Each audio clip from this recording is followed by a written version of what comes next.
My wife had an affair with my younger brother. My kids helped them hide it for 2 years. I'm sitting in a motel room 20 miles from our house in Dallas, watching the clock slide past 3:00 a.m. In 3 hours, Jessica will walk into the kitchen and find a manila folder, divorce papers on top, a thumb drive underneath, and enough truth to end the story they wrote behind my back. My name is Michael Carter. I build things for a living, home, schools, offices. Tonight, I'm tearing one down the picture-perfect family everyone thought we were. I didn't yell. I didn't throw plates. I documented dates, photos, messages. I gave my lawyer the facts and kept my mouth shut. When men my age finally see the pattern, we don't argue, we act. In 3 hours, Ryan, my younger brother who works for me, will lose his job. My kids will learn what consequences feel like, and I'll start over 2,000 miles away. This isn't revenge. It's removal. It's me choosing myself. If any part of that lands with you, tell me how you'd handle it. Drop your thoughts below and type "no second time" if you've lived through betrayal. Hit subscribe to follow the full story, the evidence, the fallout, and the rebuild. Now, let me take you back to where it started.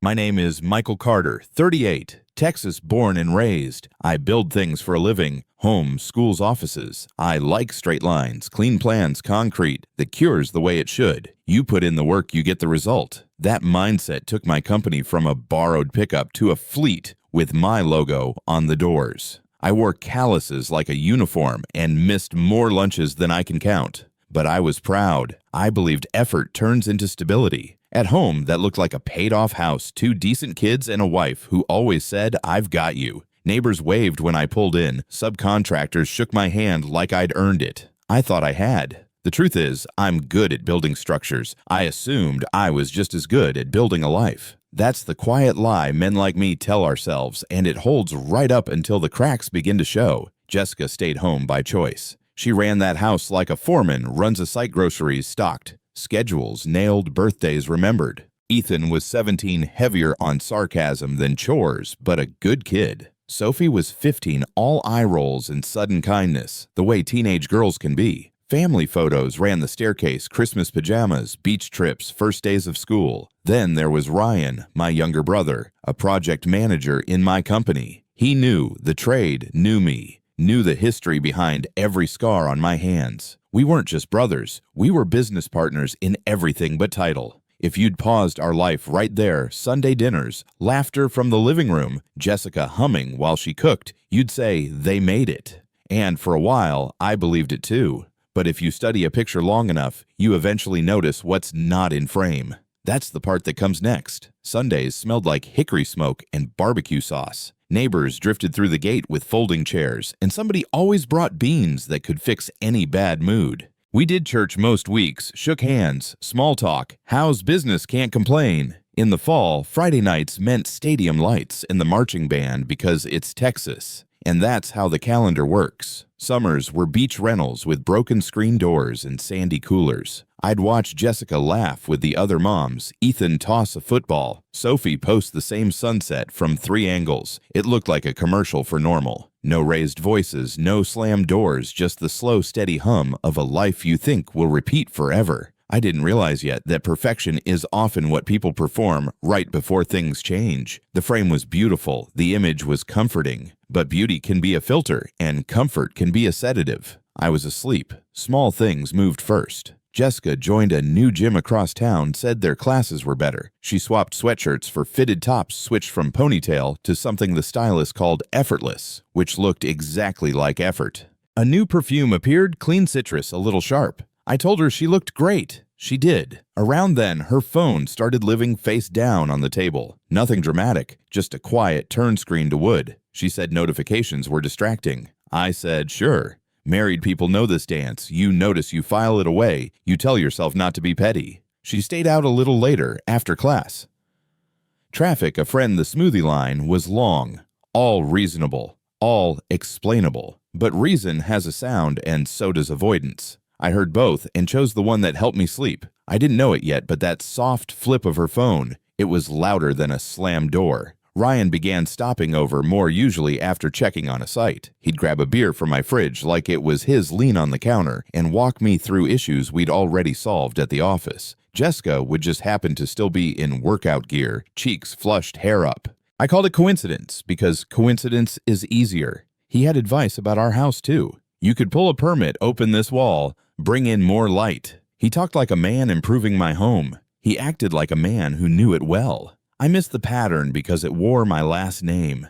That's how it works. Familiarity is a blindfold we tie ourselves. I told myself I was lucky to have a brother I could trust on and off the job. I told myself family is a firewall. The truth, a firewall only helps if you're not the one who left the door open. Ethan and Sophie started doing that teenager thing where conversations end the second a parent walks in. Headphones on, phones up, for answers. I took it as normal, the soundtrack of high school. Still, I noticed looks passing between them. Quick, heavy, the kind that say more than words. I'd ask what they were laughing about. They'd say memes. I'd ask what plans they had. They'd say nothing. The house got quiet in a way that felt off, like the AC had clicked off on a hot day, and you only realize it when the silence hits. Our doorbell camera missed footage now and then. I chalked it up to Wi-Fi. Small things. Always small things. Men my age know this. We excuse what we don't want to examine. The benefit of the doubt becomes a habit, then a shield, then a blindfold. I didn't yet understand what my own kids had chosen to protect. I told myself a story. Midlife changes happen. Wives find gyms, husbands find projects, kids find rooms and lock them. Business was booming. We just landed a commercial build that would keep crews busy for months. I was managing bids, juggling subs, and chasing permits, real measurable problems with clean solutions. Home felt fuzzier, so I kept working where the rules made sense. I figured Jessica wanted to feel wanted again, that Ryan needed more guidance at work, that the kids were just riding out adolescence. That's the trap for men like me. We favor problems we can fix with a checklist and a signature. Feelings don't come with drawings or specs, so I prioritized what said urgent and ignored what only whispered important. If you'd asked me then, I'd have said everything was fine, just busy. I was wrong. I was busy, and because I was busy, I was easy to fool. I used to joke that I'm not paranoid, I'm practical. I believe trust is earned, and once earned, it should be honored. My dad taught me that. The trades reinforced it. But trust is a bridge, not a wish. You check the load, you inspect the bolts, you don't just admire the view. Somewhere along the way, I started admiring. I stopped checking. I told myself suspicion is ugly, and I wanted a beautiful life. That's the cost you reject ugly feelings, and they return as ugly facts. If I'd asked one hard question sooner, maybe I would have learned earlier, or maybe the answer would have destroyed me before I was ready to handle it. Either way, I gave the wrong people the benefit of the doubt, and they took the benefits. The doubt stayed with me. I didn't know it yet, but the bill for that mistake was about to come, due paid in full. It happened on a Tuesday. Ethan asked to borrow my AirPods, said he'd misplaced his. I went to his room to look, moved a stack of textbooks, and something slid behind the desk. An old iPhone, not the one he carries now. It still had a little battery. Out of habit, I pressed the power, expecting a dead screen. It lit up. No passcode. The wallpaper was generic, like a phone no one bothered to personalize. I should have set it back and walked away. Instead, I opened messages. A thread loaded names I knew, words I didn't want to understand, dates that reached back far enough to make my stomach drop. I scrolled, took a breath, and kept scrolling. Men like me build our lives on routine, open check, confirm. In that moment, routine saved me and ruined me. The phone glowed in my hand, and with every line I read, my old life went dark. Ethan asked to borrow my AirPods, said he'd misplaced his again. I headed to his room, the usual teenage mess of hoodies and textbooks. I slid a stack of AP notes aside, and something thin skittered behind the desk. I reached down and came up with an old iPhone, not the one he carries now. Dust on the edges, a hairline crack across the corner, the kind of device that should have been in a drawer or recycled with the rest of our dead tech. I turned it over in my hand and felt that quiet weight men recognize when something's about to change. I told myself to leave it alone. That's his business. Privacy matters. Then I remembered all the doorbell clips that failed to upload, the half answers, the sudden silences when I walked in. I pressed the side button expecting a dead screen. The apple lit. A battery sliver glowed green. The phone woke up and so did I. The lock screen was blank. No family photo, no favorite team logo, just a default wallpaper like no one bothered to claim it. No passcode. That alone felt strange. Most kids protect their phones like bank vaults. I hesitated. I don't like snooping. I've always believed you earn trust by giving it. I thought about the bridge I'd built between me and my family, how I'd stopped inspecting the bolts. Then I slid a thumb up and the home screen opened like a door left on the latch. Messages waited in the dock, the red bubble pulsing with a number I didn't want to see. I tapped out of habit, open check, confirmed the 3 motions that run a job site, and apparently a marriage. A thread loaded, names I knew sat at the top. The first preview line hit like cold water. I didn't breathe. I didn't blink. I tapped it open and stepped into the last 2 years of my life. The thread was Jessica and Ryan. Dates stacked back to a time I remember as ordinary football season, a roof replacement Sophie making JV. The messages weren't quick thrill talk. They were schedules, private jokes, plans. The tone sounded like 2 people building a life behind mine. They knew when I'd be on a bid walk, when I'd be at the city office pulling permits, when I liked to hit the gym early on Fridays. It wasn't random. It was mapped. I scrolled and saw "miss you already, can't wait." Then something colder, a line about me. Not a husband, not a brother, an obstacle. That word sat there like rebar under thin concrete, and I felt it bite. Affairs are sloppy. This was tidy. Affairs hide. This, organized. I kept scrolling my thumb, steady my heartbeat not. I've poured foundations. I know when something's been planned. They planned it. I wanted it to be stupidity, something dumb, late drunk. It wasn't. Screenshots of calendars. Talk about after the house sells and once the business hits X. Conversations about holidays, how to manage appearances, how to keep me calm. A line about timing made my mouth go dry. He doesn't see anything. He's busy. They weren't sneaking. They were project managing my absence. The part that hollowed me out wasn't the romance fluff. It was the strategy. I read a message where Jessica said Michael won't fight. He'll try to fix it. That's who I am, the fixer, the man who finds a path when there's a wall. They were counting on that. Counting on me to be predictable. Counting on me to be gentle. I scrolled until my thumb ached, not sure if I wanted proof or punishment. The proof kept coming. The punishment was understanding the truth. They didn't stumble into this. They built it. Then the photos started, not graphic, just intimate, in ways that don't need description, places I recognized too well. My bedroom lamp in the corner, my office blueprint table company logo barely in frame.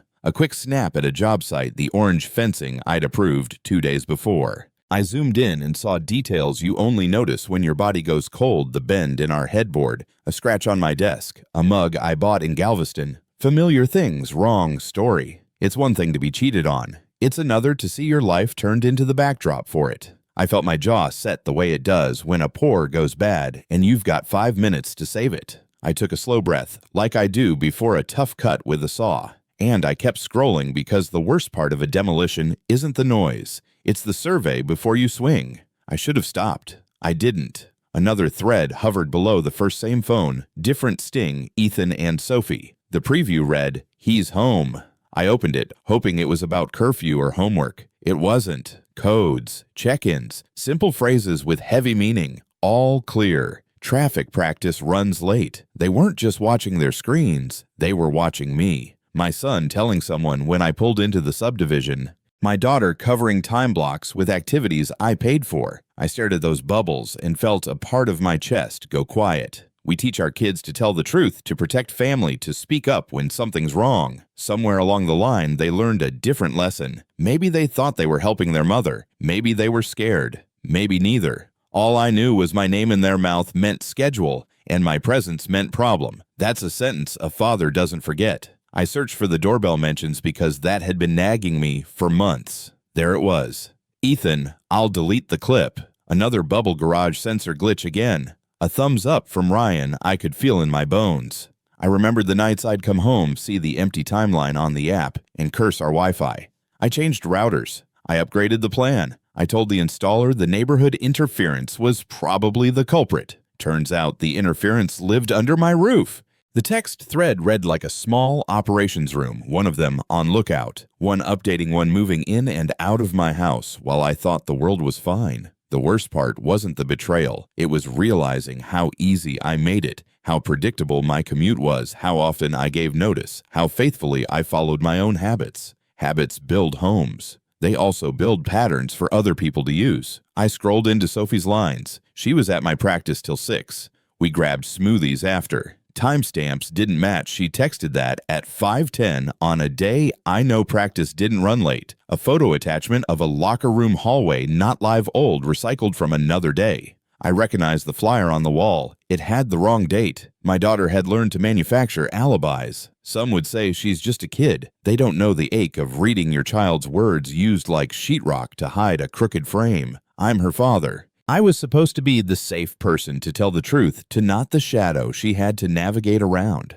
I wanted to slam the phone shut and go downstairs and end it, but I also knew anger burns fast and leaves you blind. I needed sight. I needed evidence. I kept reading because the only way out was through. I sat on Ethan's floor, back against the bed, the carpet pressing lines into my palms. The house sounded normal washer running a car, passing a TV faint in the den. I took out my phone and started photographing the screen. Dates, names, times. I moved like a man on a job he doesn't want, but knows has to be done slow, exact, no wasted motion. I didn't shake. I didn't cry. The feelings would come later. Right then, I was a clerk stamping reality page by page. I filled my camera roll, and then some scrolled, captured, scrolled again. When the weight in my chest got too heavy, I counted breaths. 4 in, 6 out. I finished the last screenshot, opened the gallery, checked what I had. Enough. More than enough. I closed the old phone and set it exactly where I found it, the way you leave a trap undisturbed when you know it still has work to do.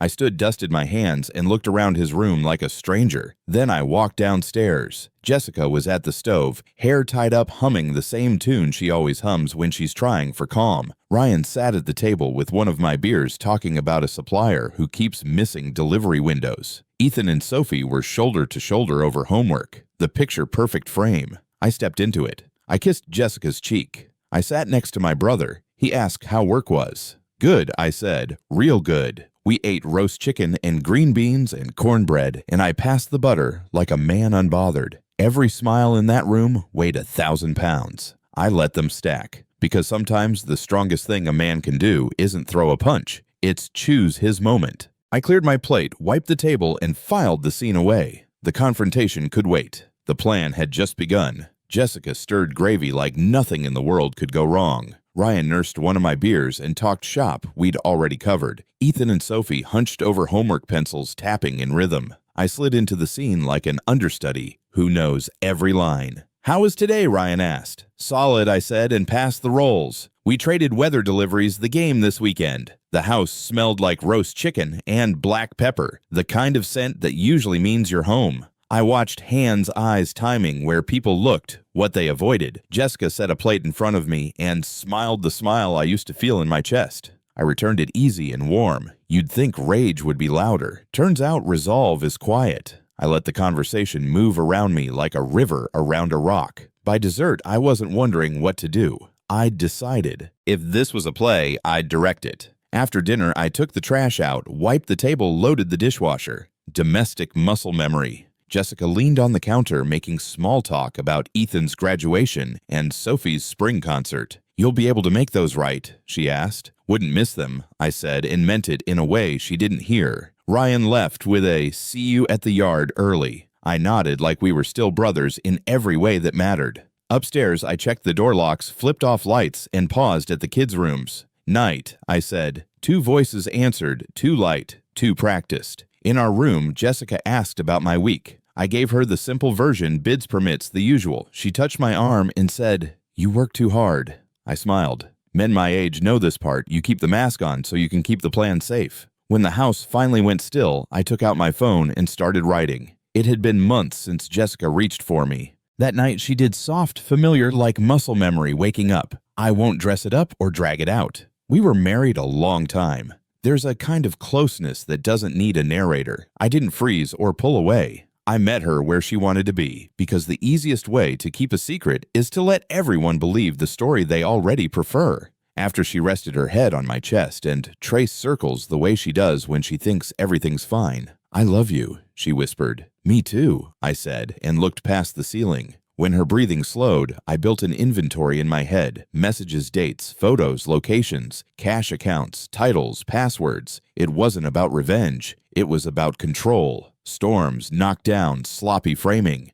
Tight framing survives. I decided our next days would be measured cuts, not wild swings. Then I slept light, alert, ready. Before sunrise, I sat at the dining table with coffee and a yellow pad. Headings: evidence, legal, money, business, housing, communications. Bullet by bullet, I wrote what I had and what I needed. I airdropped key screenshots to a private drive, made 2 encrypted copies on small thumb drives, one to carry, one to hide. I labeled dates, cross-checked timestamps, saved original file names. I printed a sample packet to see the weight of it: pages that didn't care how I felt, only what happened. Under legal, I wrote 3 names. Attorneys I'd heard were courtroom types, not handshake types. Under money, I listed every joint account, every auto pay, every card we used for convenience. Under business, I noted titles, roles, liabilities, and the gaps where Ryan liked to freestyle. Under housing, I put 2 words: sell, disappear.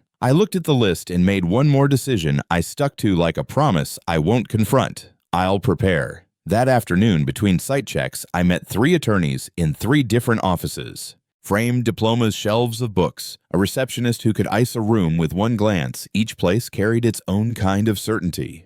I told the story plain, without theatrics, and slid the evidence packet across the desk. 2 lawyers were polite and thorough. One was something else: questions aimed like nails, no wasted motion, a half smile that said, "We can work with this." I watched how she talked about timelines, filings, and leverage. Not threats, leverage. She looked at the photos and the messages, then at me. "You don't need to scream," she said. "You need to document position and execute. Your state still recognizes fault. This evidence matters." We discussed boundaries for contact, a plan for disclosures, and how to keep kids out of a tug-of-war. I shook her hand and felt the floor settle under my boots. I didn't need hope. I had strategy. That evening, I started the quiet work. I opened a new individual account at a bank we didn't use, moved my direct deposit, and set up separate online access with 2-factor on a number Jessica didn't know. I paid off and closed our joint credit cards, told Jessica it was smart to clean up liabilities while rates were weird. She nodded, even thanked me for being responsible. I adjusted autopays, pulled small recurring charges back under my control, and made a list of cash I'd quietly move into legitimate notes loans I could point to on paper, not stuffed under a mattress. Every change had a line in my spreadsheet and a note in a folder my attorney could find without me. I kept receipts, screenshots, confirmation emails. Money leaves footprints. I wanted mine to show intention, not panic. If she asked, I had a simple line: tightening belts is good business. She called it adulthood.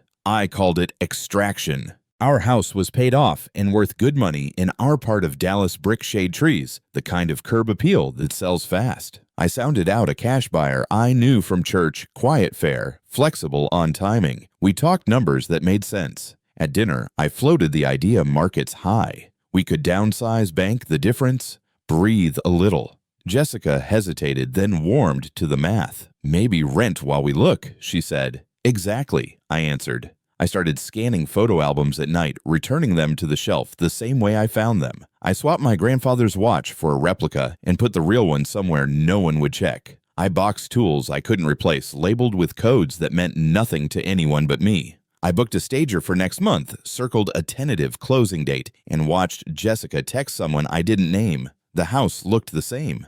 The exit was underway. At the office, I called a quick meeting. Ryan, I'm bumping you up to operations director, I said, sliding a tidy packet across the desk. Title raise, authority plus responsibilities spelled out in black ink. He grinned like a man who thinks the elevator just showed up for him. I added a clause: personal accountability on specific approvals he'd been sloppy with. He initialed every page. You earned it, I said, and meant it in a way he didn't hear. With my attorney, I drafted a memo structure that documented issues we'd had: attendance, alcohol on lunch breaks, vendor-side deals that flirted with policy. I moved 60% of the company into a sale to my foreman of 15 years. Good man, good hands, closing later. I formed an out-of-state LLC tied to a project in Denver, set a quiet P.O. box, duplicated key equipment under that entity. Ryan thanked me for the title. I thanked him for the signature. At home, I doubled down on normal. I grilled on Sundays, helped Ethan with a government paper, proofed Sophie's lines for the school play. I checked on Jessica's gym schedule and asked about her new class. I brought home her favorite coffee just the way she orders it. When Ryan stopped by, I handed him a cold beer and listened to him talk about his new responsibilities. The kids watched me like I might break. "Everything okay, Dad?" Ethan asked one night. "Just work," I said. I slept beside Jessica, woke before dawn, and kept the plan moving inch by inch. Men my age know this rhythm: keep your voice calm, your back straight, your calendar tight. I wasn't pretending I didn't hurt. I was refusing to let pain pick the timing. If there were trophies for holding a line, I'd have earned one that week. I didn't need applause. I needed an exit no one saw coming. The folder in my head became a folder in the world. A clean manila stack labeled with dates, accounts, photos, and a simple cover letter from my attorney. I drafted a note in plain language: I know everything. Contact my lawyer. I bought a plane ticket and shipped most of my luggage ahead. I set up a new number, left my old phone clean enough to hand back to the kitchen drawer. I scheduled a final meeting with the cash buyer and put temporary rental plans on the family calendar. Every piece had a place. Every place had a reason. I didn't need a confrontation, a speech, or a scene. Those are for people who need to be heard. I needed to be done. I looked at the calendar, drew a small circle around a morning a few weeks out, and exhaled. On that day, they'd wake up to paper and proof. I'd wake up 2 states away. One strike. No second time. I started with money because money is plumbing close the right valves and the leaks stop. I opened a new individual account at a bank we never used, moved my direct deposit, and set up two-factor on a number only I controlled. I paid off our joint cards and closed them one by one, telling Jessica I wanted us out of revolving debt. "Smart," she said. "Rates keep jumping." I shifted auto pays back under me, redirected small drafts that add up over time, and kept a clean spreadsheet my attorney could read without me. Every confirmation email got PDF'd, named, and parked in a folder that would make an auditor smile. I didn't move piles. I moved paths: income here, liabilities there, future over to me. When Jessica asked if we were okay, I said what men my age say: "We're tightening up." She kissed my cheek like I'd just fixed a leak under the sink. I had, just not the one she thought. I listed the boat and the bike the same afternoon. I told Jessica the market was due to roll over, that toys sell best before the wind changes. She nodded supportive, even helped me wipe the chrome and fold the covers. I had memories tied up in both: Ethan learning to tow a tube, Sophie wrapped in a towel, Jessica laughing at the spray. Letting go felt like selling pieces of a life I meant to keep. But tools are tools even when they're pretty. I needed liquid, not nostalgia. The buyers were quick. I smiled in the driveway, shook hands, and watched taillights go where I used to park hope. Jessica said, "Whatever makes you feel secure." I told her it did. It did, and it didn't. Men like me build safety by counting, planning, and owning our decisions. That day, my decisions stopped being about weekends and started being about escape speed. I stacked cashier's checks in a safe I'd soon leave behind. That line stuck to me. Whatever makes you feel secure. Jessica meant comfort. I heard clearance permission to keep going. I talked about markets, inflation, contractors raising bids, the usual noise men swap at hardware counters. She listened, touched my arm, told me she trusted me with the numbers. That should have felt good. It didn't. Support coming from the wrong place feels like sugar poured on bad meat. You can taste the effort. You can't ignore the rot. I kept my voice warm, asked about her gym class, told her the trainer must be good because she looked strong. She smiled and told me about a new routine. I nodded and pictured the text threads, the doorbell gaps, the codes my kids used. That's when I realized the plan wasn't about punishing anyone. It was about protecting me from ever being this blind again. She said, "Whatever makes you feel secure." I said, "I'm getting there," and meant it more than she knew. At the office, I called Ryan in and slid a neat packet across my desk. "Operations Director," I said. "Title bump authority." He grinned like a man grabbing the brass ring. The job description was tight. Approvals, vendor rules, alcohol policy, site safety, a line about personal accountability with his initials next to it. "Big step," he said, signing where I pointed.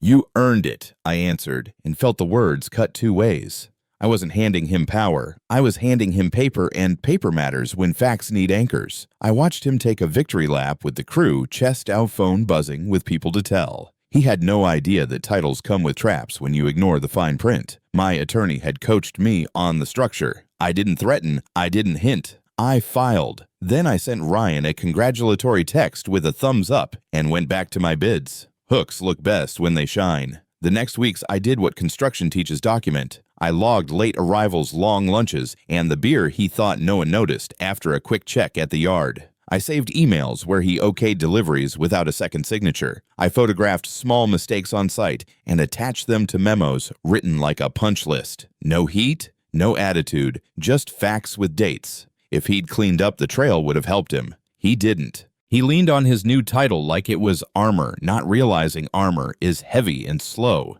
I met with HR, tightened vendor policies, put sign-offs under his name because that was now his job. The crew started coming to me less and to him more, which looked like leadership and felt like distance. I wanted distance. Every line I typed was a footprint in wet concrete, plain, inevitable, and hard to argue with once it's set. I called my foreman 15 years no drama, the kind of man who shows up early and leaves tools cleaner than he found them. We sat on the tailgate with coffee and talked about the future. "I'm selling you 60%, I said. He stared at me like I was joking, then realized I wasn't. We talked terms and timelines, had my attorney draft a clean sale that would close after a few milestones. "You've carried this place with me," I told him. "You deserve the weight and the reward." He asked if I was okay. I said yes. He didn't push. Good men don't pry, they prepare. We shook on it the way men do before lawyers put ink to it. I left that meeting lighter, not because I was walking away, but because I was leaving the company where it belonged, under a builder's hands. On paper, I'd be silent. In profit share, I'd still be heard. I formed an LLC in Denver, new EIN clean books, a P.O. box that didn't share a zip with my old life. I signed a short-term lease on a furnished apartment near a commercial corridor where crews wear vests year-round. I opened a bank account within walking distance, registered a new phone plan, and ordered duplicates of tools I'd want from day one. I lined up a commercial build steel glass and schedules that care about the weather and nothing else. The project manager liked my bid and my references. I kept my Dallas company out of the conversation. Different state, different start. I put a small safe in the closet, stored the real watch, and kept the replica on my wrist. Every step felt like pouring a new slab compact rebar pour cure.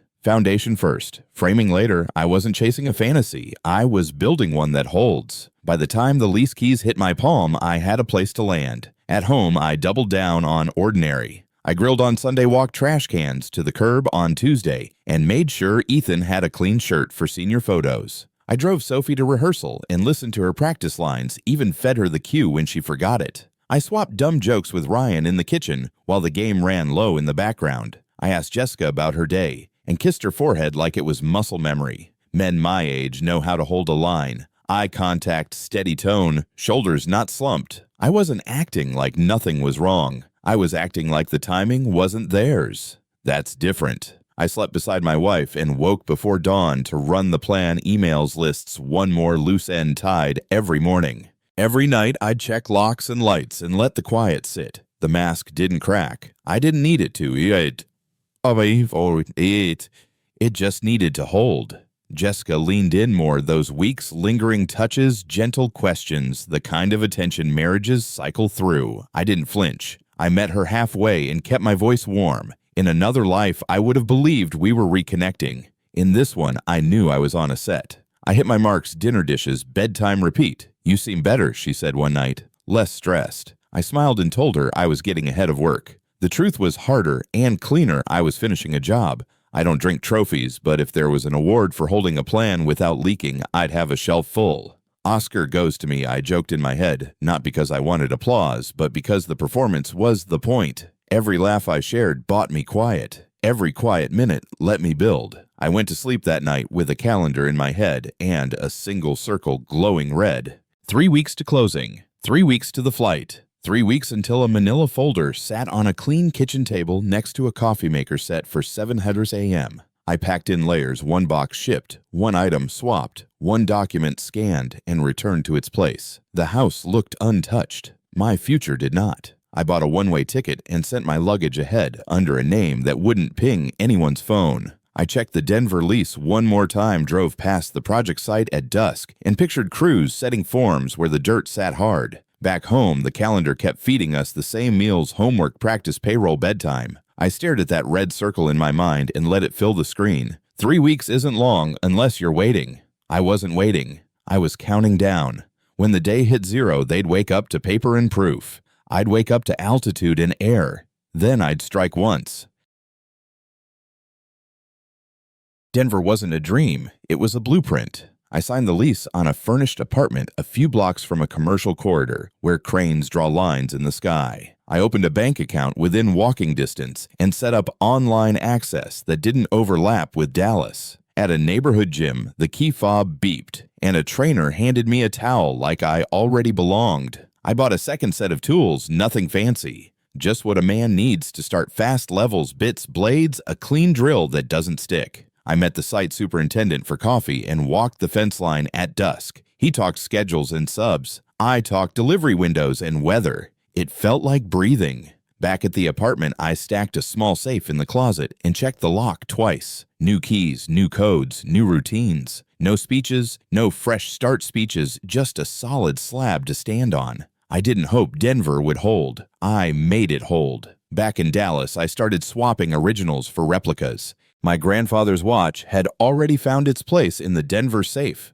A look-alike ticked on my wrist. I scanned photo albums page by page, then shipped the books west in plain boxes and slid printed copies into the sleeves at home. The gun safe got cleaned, logged, and reset. Paperwork went to a folder that didn't live in our house. Passports and birth certificates moved to a bank box. I replaced favorite tools with twins from the hardware store so my pegboard looked the same from 10 feet away. If you glanced around the garage, you'd say nothing had changed. That was the point. Men like me don't love drama. We love order. I labeled what left and labeled what stayed, then set reminders that only pinged my new number. At night, I rehearsed the morning I'd be gone until the routine felt ordinary. The copy at home smiled back. The original was already safe. The luggage went first, 2 boxes shipped to my Denver address under my middle name. A duffel sent a day later, all tracked on a sheet I could recite by memory. I kept a single backpack by the door, wallet keys, a clean shirt, the manila folder's twin, and a toothbrush. I wiped my old phone, signed out of every app, and set it back to factory like a rental car, turned in on time. My new number lived in a second phone I didn't keep on the counter. I forwarded what needed forwarding and let the rest die quiet. The flight was booked for a weekday morning, early enough to avoid questions, late enough to look like a normal business trip. I checked in, chose an aisle at the front, and printed the boarding pass, because paper calms the part of me that still trusts paper. I sat at the kitchen table, ran the checklist once more, and felt the house settle. Tomorrow the door would close behind me and stay closed. Morning came clean. Coffee hissed. Lights warmed. I kissed Jessica on the cheek and told her I'd be back before the weekend. She smiled, the soft one, and straightened my collar like she always does. I hugged Ethan, told him to text me his final schedule so I didn't miss any senior moments. I squeezed Sophie's shoulder and reminded her to eat breakfast before rehearsal. Normal words, normal tone. Ryan pulled into the driveway for our weekly check. I shook his hand, looked him in the eye, and said, "Hold the yard steady." He said he had it. I believed him, just not the way he thought. I grabbed the backpack, set my old phone in the kitchen drawer, and looked around the room I'd built a life in. No speeches. Men like me don't talk big when the work's not done. I walked to the truck, started the engine, and felt the turn in my chest. The goodbyes were real. The meaning was mine.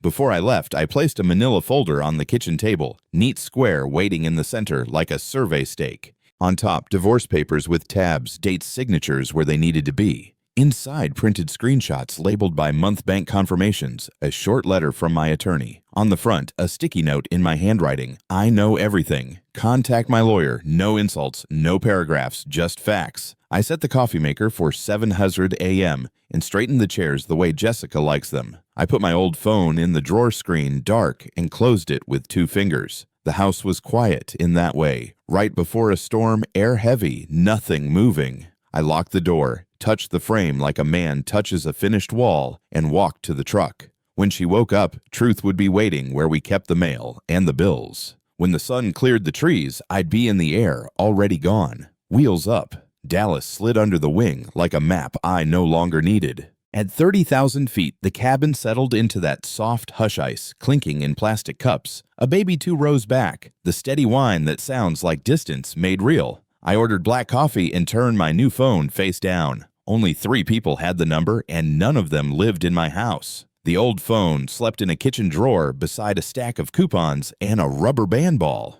Somewhere in that quiet morning, the coffee maker would hiss at 700 a.m., and Jessica would find the manila folder I'd squared to the edge of the table. I didn't rehearse what she'd feel. Feelings weren't my job anymore, facts were. I watched the sun pour over the wing and let silence do what arguments never could. Men like me don't need dramatic exits. We need clean ones. The plane banked east and I felt it in my chest. I wasn't running. I was leaving well. We landed before lunch. My attorney's voicemail waited calm, clipped efficient. She found the folder around 7:08, she said. First sobbing, then bargaining, then furious. I delivered the line we agreed on.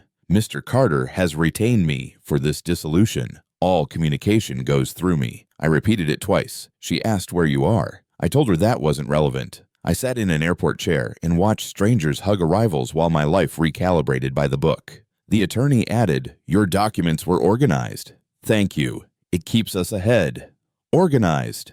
Ahead. That's the language I understand. Not, "I'm sorry, not why not please." Paper doesn't apologize. It clarifies. I texted back the only reply that mattered. Maintain no contact. Proceed. Then I slung my backpack and walked toward a city where my name meant nothing, and my calendar meant everything. The first door had closed with a click. The next door was already open. By early afternoon, my attorney called again, voice steady. "Your brother showed up," she said. "Ryan." Loud argument on the porch. A neighbor called the police. I could picture it without trying, the slammed truck door, the raised hands, the way that perfect cul-de-sac makes echoes out of shame. The report said officers separated them, took statements, and left when things cooled. No arrests, just a scene. I thanked her and kept moving down a Denver sidewalk where nobody knew my last name. Men my age learned that distance is a tool, not a dodge. You don't have to watch a fire to know it burns. The part of me that used to fix everything reached for my keys.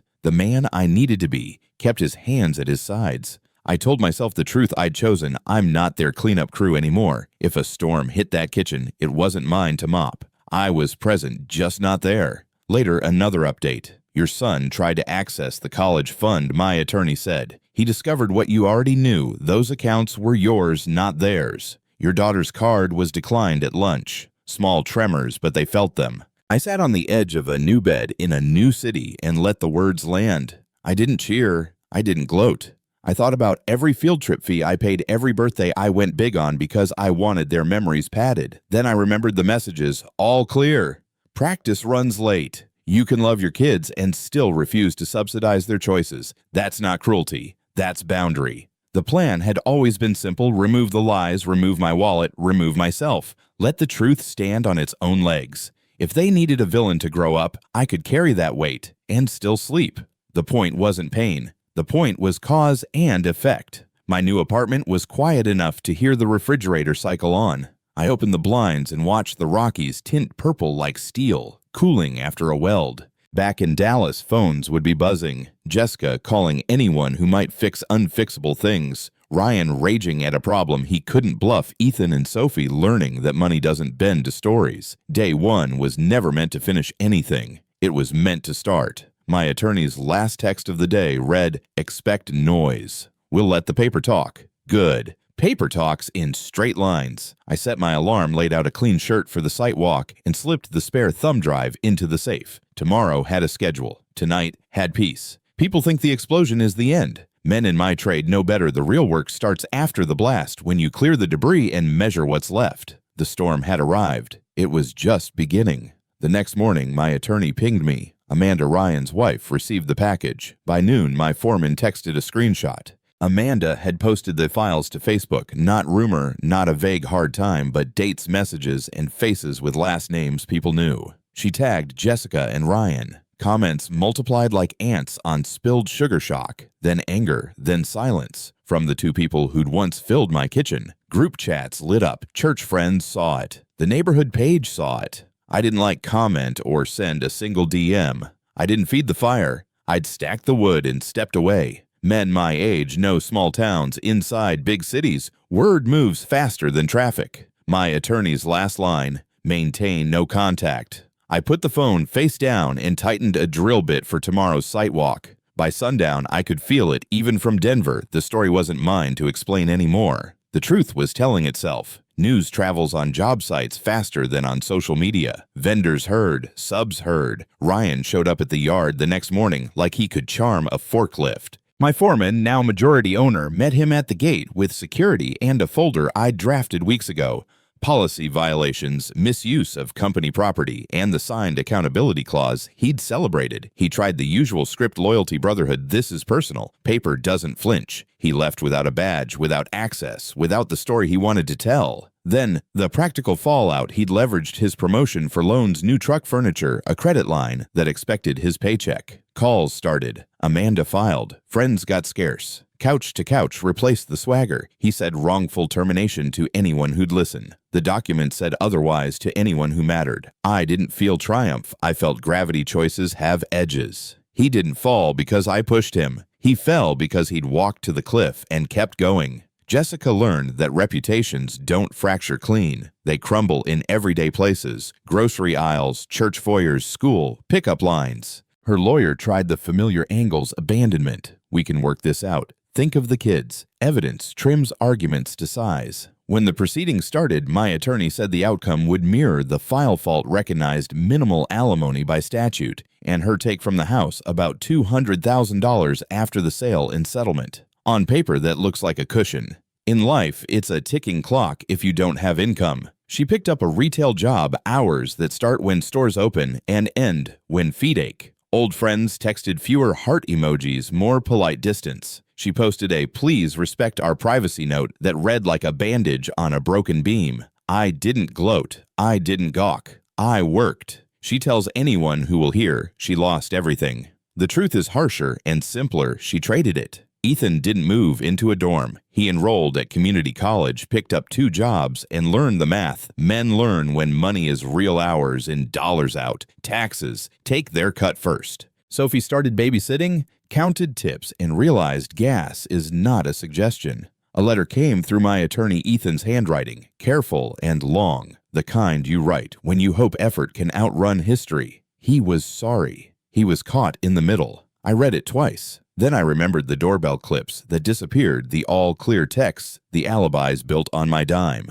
I love my kids. That didn't change. What changed was access to my accounts, my time, my role as a cushion. Boundaries feel like punishment to people who benefited from your lack of them. I told my attorney to send a simple reply. Wish him well. Maintain no contact. They would grow. They just wouldn't grow on me. My mornings settled gym before sunrise, boxing gloves on twice a week, breath steady on the heavy bag. The body tells truth when your head wants noise. I booked therapy every Thursday at 4. We didn't chase ghosts. We charted patterns. I learned how early I'd ignored what I didn't want to know. On the business side, Denver moved. The new LLC signed a solid commercial job. My foreman texted Dallas numbers trending up. My silent share paid like a machine I'd tuned years ago. Evenings were simple: cook once leftovers, twice walk the block, sleep in a place where every key belonged to me. I wasn't chasing trophies or dates. I was choosing capacity to notice, to decide, to act without flinching. People ask if I feel happy. Happy is a moving target. What I feel is steady. That's better, because steady holds when storms come back around. And if they do, I won't miss a single red flag ever again.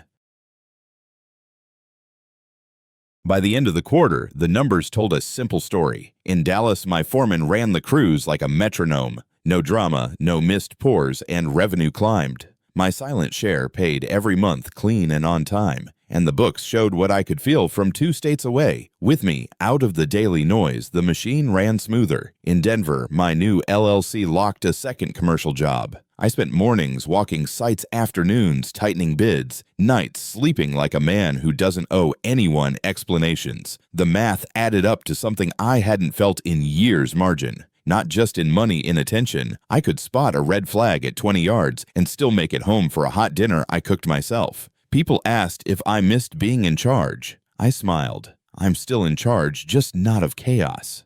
35% of a bigger Pi Zero family fires to put out. Best trade I've ever made. Ryan tried to start his own outfit website logo, a rented yard with a chain link fence and a padlock that looked new. He called old vendors for terms and found out the construction world has a long memory. Credit got thin. Deliveries slowed. Subs returned calls, then declined. He'd floated loans off his promotion, and the payments wanted what they were promised. He tried to sell charm where paperwork was required. The city doesn't permit charm. Crews drifted. Jobs slipped. 3 months in the truck got handed back. The phone went dark, and the company's name came down. He told anyone who'd listen it was slander and politics. The document said choices and consequences. I didn't clap, I didn't call. I worked a site walk and checked a level against fresh studs. Here's what men my age learn: gravity wins. You can't build on a lie and call it a foundation. You can paint it. You can't pour it.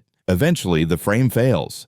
Amanda and I started with logistics timelines, filings, who heard what when. 2 people sorting the wreckage left on their lawns. It stayed there for a while, practical, careful, no late-night confessions. Then one afternoon, she asked about Denver weather, and I asked if she still painted like she used to. We traded small, honest stories, the kind without a moral, just a human in them. She flew out once to see family, and we met for coffee in a place where no one knew our names. We kept it clean, no revenge, no shortcuts, no pretending we weren't complicated people. She talked about rebuilding trust. I talked about learning to inspect my own instincts like I inspect a beam check. Don't assume. We didn't promise anything. We didn't need to. There's a look people share when the worst thing already happened and they're both still standing. Call it recognition.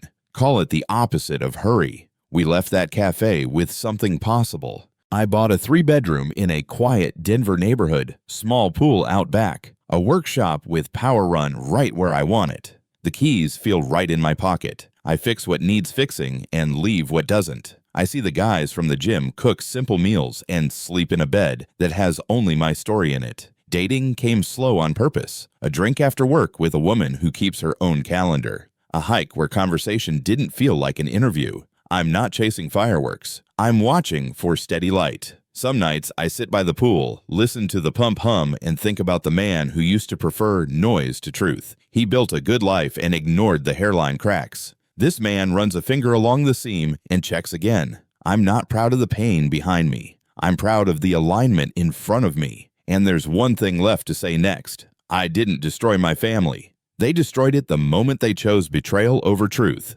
I did what builders do. I documented the cracks, pulled the permits, and took down what couldn't be saved before it crushed me. In Denver, I learned something simple and hard. Peace isn't given, it's built. If you've been where I've been, hear this: you don't owe anyone access to the life you built after they burned the first one down. You owe yourself standards, boundaries, and the courage to enforce both. Believe the first red flag. Inspect your instincts like you'd inspect a beam check. Don't assume. When love requires you to ignore yourself, it isn't love. It's demolition. Choose yourself not from anger, but from alignment. Let consequences teach what your patience couldn't. If any part of this hits home, tell me where you stand now. Drop your lesson in comments and type "No" second time. Hit subscribe to follow next chapter, How to Rebuild Without Snakes.